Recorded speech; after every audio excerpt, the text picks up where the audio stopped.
एक समय की बात है। जापान से दूर एक रहस्यमयी द्वीप पर यामाओका नाम का एक गांव बसा हुआ था।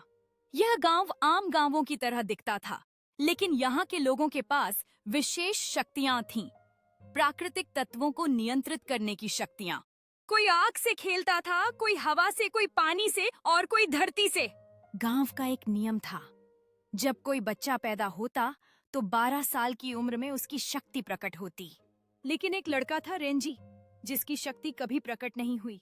रेंजी को गांव वाले शापित मानते थे, उसका मजाक उड़ाते थे, उसका अपमान करते थे। लेकिन उसकी माँ आयाका हमेशा कहती, रेंजी तू खास है, तू सिर्फ देर से खिला फूल है।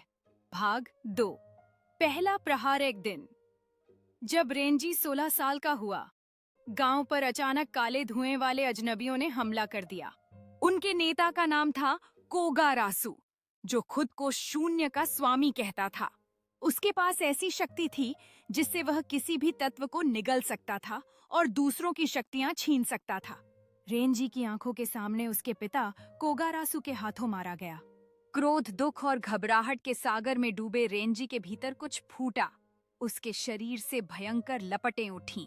उसकी पीठ पर एक अग्नि का चिन्ह उभर आया। उसकी शक्ति, कुर्बानी की आग, जाग चुकी थी। यह आग सामान्य नहीं थी।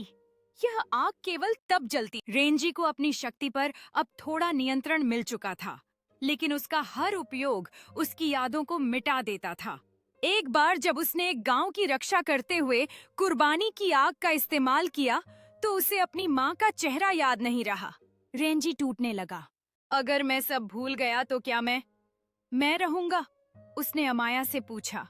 अमाया ने जवाब दिया, कभी कभी अपनी पहचान बनाने के लिए सब कुछ खोना पड़ता है, लेकिन तेरे साथ हम हैं।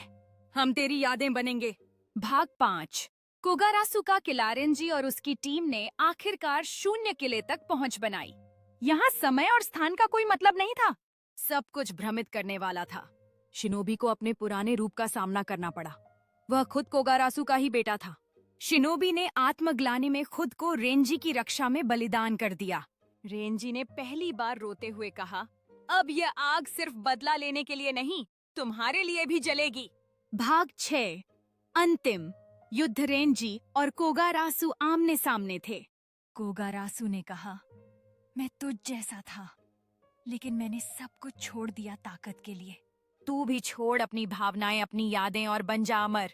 रेंजी ने कहा, अगर ताकत पाने के लिए मुझे सब कुछ खोना पड़े तो वो ताकत मुझे नहीं चाहिए। रेंजी ने आखिरी बार अपनी कुर्बानी की आग को बुलाया।